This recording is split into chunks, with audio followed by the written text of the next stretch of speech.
Assalamualaikum warahmatullahi wabarakatuh.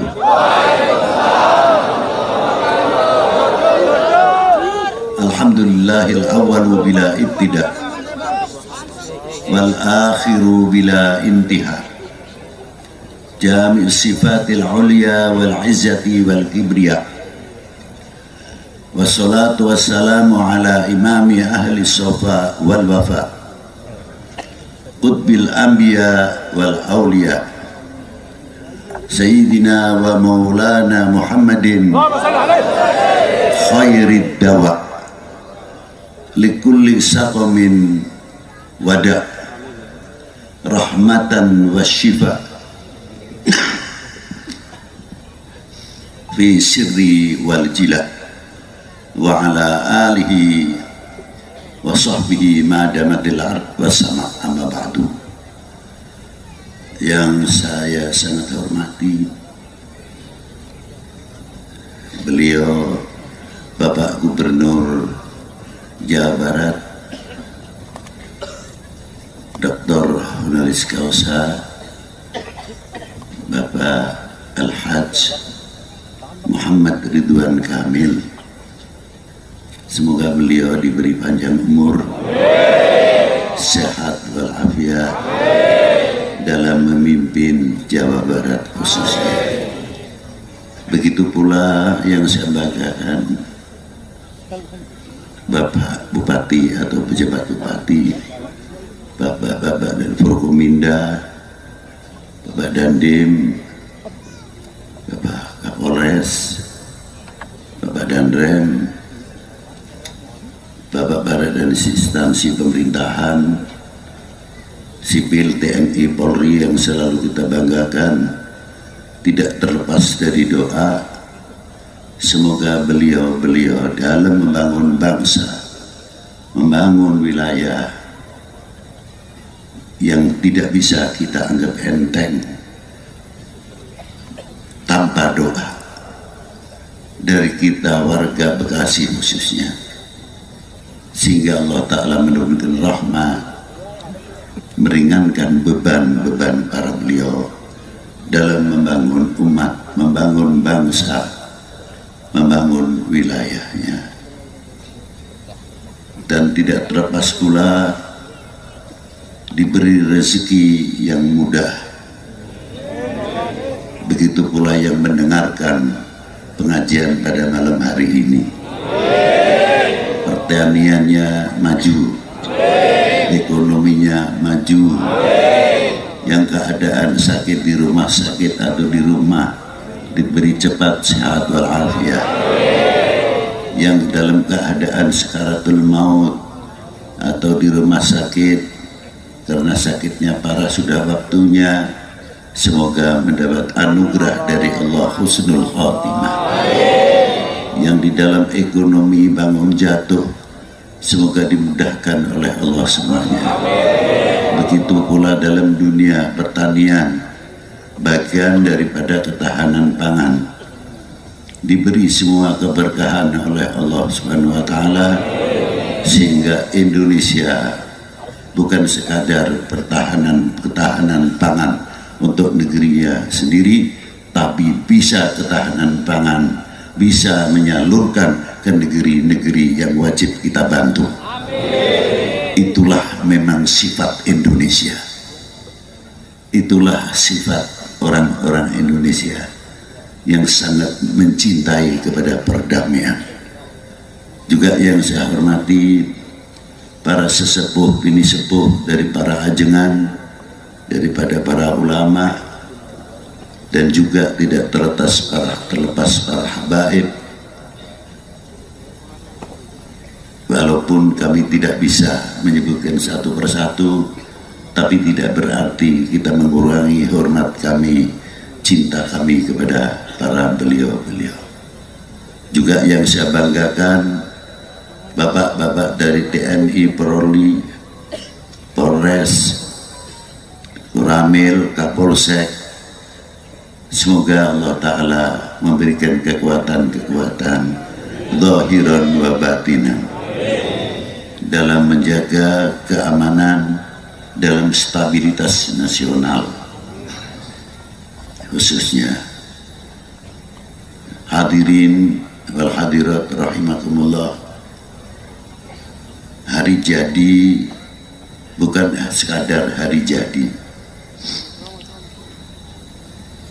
Setiap ada hari jadi pasti akan menguak sejarah. Tidak mungkin hari jadi tanpa sejarah. Asal usul Bekasi semenjak tahun kapan didirikan nama Bekasi, ternyata saya pernah nguping sebelum Masehi itu sudah ada nama Bekasi. Dari itu termasuk kota ini kota tua, penuh atau kaya dengan sejarah. Bagaimana Bekasi pada setelah abad 15, 16, 17 penuh dengan perjuangan-perjuangan dari melawan Portugis sampai VOC. Berapa yang menjadi korban dari setiap perjuangan, sudah sampai mana kita mempelajari tokoh-tokoh tersebut, khususnya yang ada di Bekasi ini. Pastinya di zaman Maulana Syarif Hidayatullah, termasuk perjalanan ketika melawan Portugis di Sunda Kelapa. Di zaman Kanjeng Sultan Agung tidak terlepas dari perjalanan dalam melawan VOC di Batavia atau Betawi sekarang. Menguak sejarah tidak semudah itu. Pasti mempunyai referensi dan lain sebagainya. Maka tergali sejarah-sejarah yang diteruskan oleh para kesepuhan yang sangat luar biasa, yang tidak bisa kita ragukan cinta bangsa dan tanah airnya. Nasionalis tanpa cinta kepada bangsa dan tanah airnya atau mengenal sejarah tidak mungkin. Sumbernya nasionalisme adalah mengerti para pejuang-pejuang atau sejarah bangsanya dan lain sebagainya. Baru kekuatan-kekuatan nasionalisme, cinta bangsa dan cinta tanah airnya tidak bisa diganggu-gugat karena mengerti sejarah. Khususnya yang ringan saja,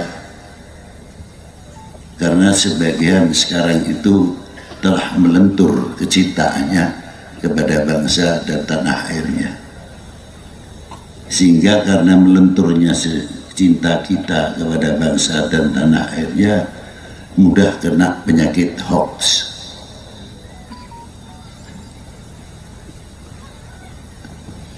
Karena apa? Kalau orang muhibbin atau cinta, Allah Ta'ala berfirman, "Qul in kuntum tuhibbunallah." Kalimah kul di sini untuk baginda Nabi SAW. Semua yang kul ada di dalam Al-Quran untuk baginda Nabi SAW. Bukan kul itu ditujukan siapa pembawa acara atau ustadz atau kiai, tidak. seolah-olah kalimat kul memerintah dirinya.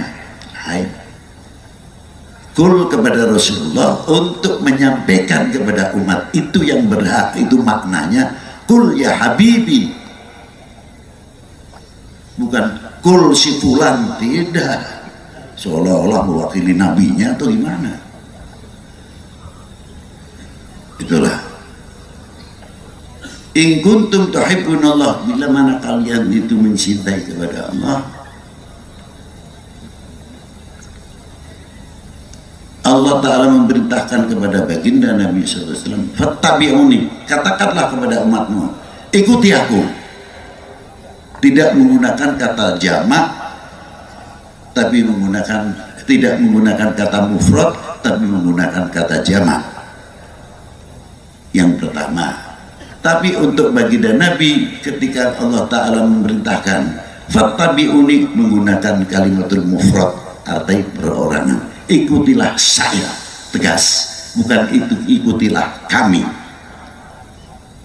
Tahu ilmu Al-Quran, tidak mungkin akan menafsirkan Quran tanpa mengikuti pintunya baginda Nabi SAW. Akan memahami Al-Quran harus melewati pintunya baginda Nabi SAW. Tidak semudah itu untuk menafsirkan Quran. Kenal dahulu kepada yang diperintah oleh Allah Ta'ala, fattabi'uni. Kalian, kita semuanya akan dicintai oleh Allah Subhanahu wa Ta'ala. Sahabat bertanya, mata aku mu'minan shadiqan ya Rasulullah. Dijawab oleh baginda Nabi, idza ahbabtallah, selagi engkau mencintai Allah. Selanjutnya ya Rasulullah, selagi engkau mencintai para utusannya. Selanjutnya ya Rasulullah, mengikuti sunnahnya dan tarekahnya, dan mencintai orang yang dicintainya. Ini luar biasa. Mengapa torekohnya dan mengikuti sunnahnya di nomor dua kan, yang diutamakan adalah mencintai utusannya dahulu Rasulullah, untuk takbir untuk kita semuanya, ibrah, contoh. Dari sebab apa? Dari sebab orang kalau mencintai kepada tokohnya, kepada pemimpinnya, entah itu dari pejabat sampai ke ulama, para aulia, dan mencintai keluarga, lebih cenderung akan menutupi aibnya atau kekurangan keluarga, dan tidak akan memberikan kesempatan oknum orang lain.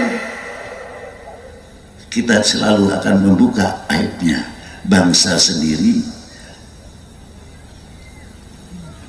tidak akan memberikan kesempatan untuk orang lain untuk ngobok-ngobok bangsa sendiri, karena tertutup oleh bangsa kita sendiri kecintaannya kepada bangsanya. Tapi kalau ini sudah terbuka, sudah kurang hanya simbolis saja kecintaannya, cenderungnya apa? Ya paling asik buka aibnya saudara sendiri. Saya beri contoh cerita wayang. Kita mengambil baiknya, tidak mengambil dari bentuk. Sebelum Krishna atau Krishna menjadi sang noto, sang nata, beliau telah belajar dulu menjadi penata, sehingga ketika beliau menjadi raja atau pemimpin atau tokoh, sudah siap menjadi sang noto siapapun.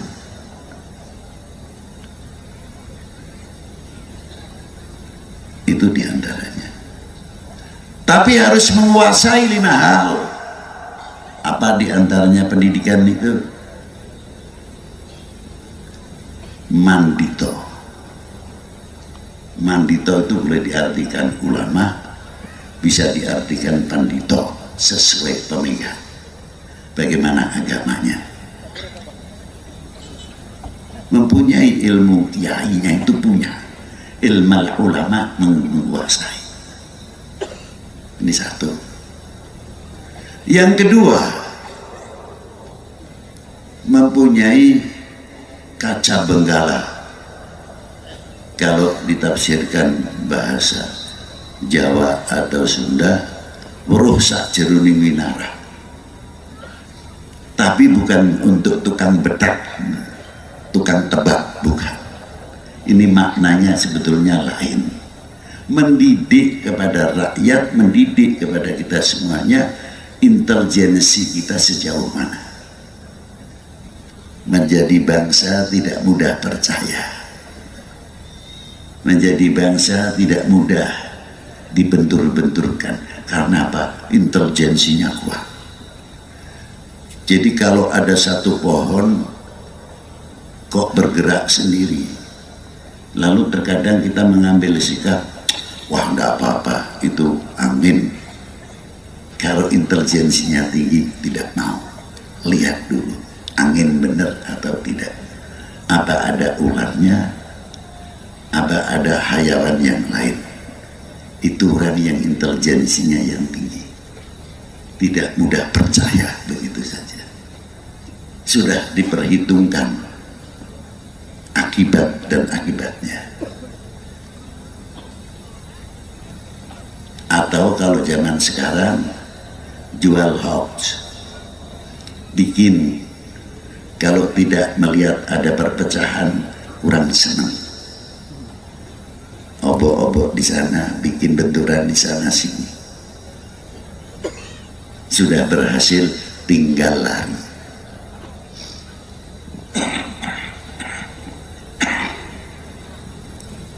Tapi kalau orang yang mempunyai intelijensi yang tinggi, sangat waspada. Yang ketiga, mempunyai cupu mane astogino. Ini kalau dalam dunia pewayangan bisa untuk menyimpan sebesar apapun, gunung pun ini cerita wayangan bisa disimpan. Sebetulnya maksudnya bukan itu. Bisa tidak kita sebagai anak bangsa menyimpan rahasia?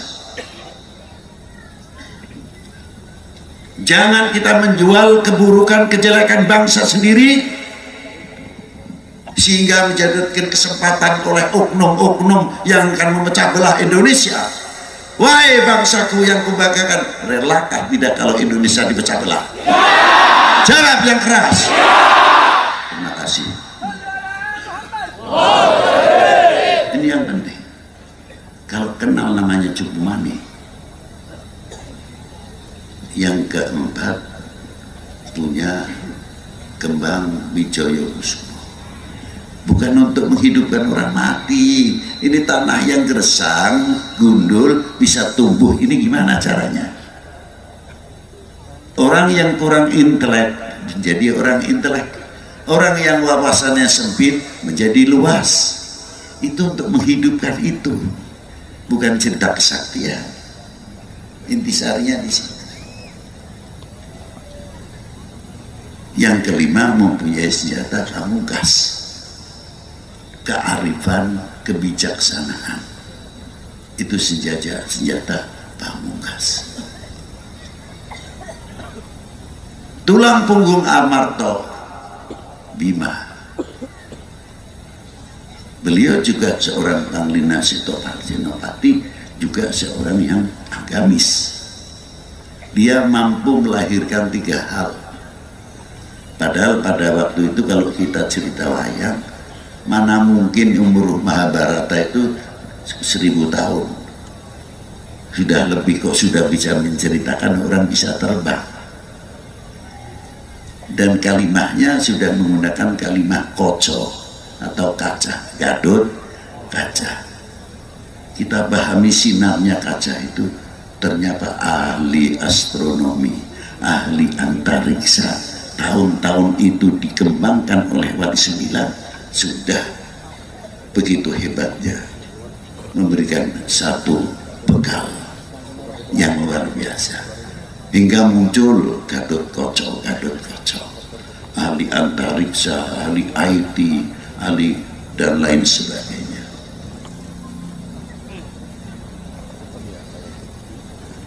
Yang kedua, Ontorjo, bisa nyilam ke bumi, ahli pertambangan. Untuk kekayaan kita sejauh mana kita menguak, ahli pertambangan, ahli geologi, vulkanologi, ahli pertanian dan lain sebagainya. Kemana beliau-beliau itu sekarang?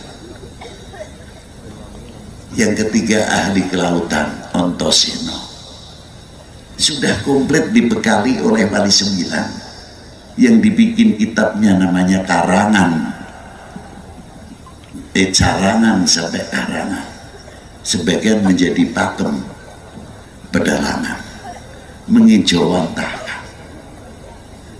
Yang ketiga, mempunyai semar yang bisa menjembatani ulama, menjembatani dari para tokoh ke umarok ke rakyat, menjadi penengah betul-betul kondusif, wawasan dan sebagainya. Tapi kita tidak semudah itu. Kalau dalam dunia pewayangan pasti ada Sengkuni, ada Durno, ada Togo, mulutnya besar. Inilah yang tukang ngompori ke publik oknum tersebut. Itulah bagaimana membangkitkan tidak cinta kepada TNI, tidak cinta kepada Polri. Masalah kecil saja diangkat supaya apa? Menurun kewibawaan TNI Polri. Belum para ulama, belum umarok, sama begitu kan. Sehingga sewaktu-waktu Indonesia diobok-obok dengan mudah. Karena apa? Kepercayaannya kepada pemerintah kurang, kepercayaannya kepada TNI melentur, kepercayaannya kepada Polri melentur. Ini sengaja supaya tidak ada kewibawaan. Maka Rasulullah terakhir dalam hadis ini bersabda apa? Kadar bobot iman seseorang tergantung kecintaannya kepada aku. Kalau cintanya kepada Rasulullah luar biasa, cintanya kepada para aulia, para ulama luar biasa, imannya akan semakin kuat, semakin kokoh. Ini. Kalau cintanya kepada bangsa, cintanya kepada negara, cintanya kepada tanah airnya akan luar biasa. Kalau cintanya kepada tanah airnya luar biasa, pasti cinta bangsanya, cinta negara akan luar biasa. Tapi manusia-manusia oknum ini nanti bagaimana memikirkan bagaimana cara memecah umat beragama. Bagaimana caranya? Jauhkan umatnya kepada para tokohnya, khususnya dunia Islam, supaya nganggap baginda Nabi manusia biasa, tidak usah berlebihan. Umpama ini,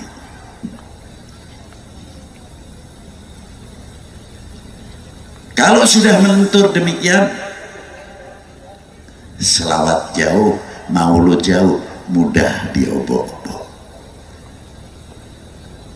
Begitu pula kalau orang sudah tidak atau kurang percaya kepada pemerintahnya, percaya kepada TNI Polri-nya, cintanya kepada para ulama diobok-obok, semakin melentur, semakin meletur. Disitulah letak umat atau bangsa ini mudah dipecah belah. Alhamdulillah, Bekasi memberikan satu percontohan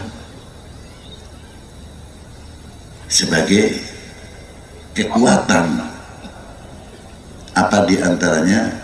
Membikin satu sarana ibadah yang jelas berbeda-beda, karena itu dinamika yang indah. Kita tadi telah meletakkan batu pertama. Untuk siapa? Untuk Indonesia, khususnya untuk Bekasi.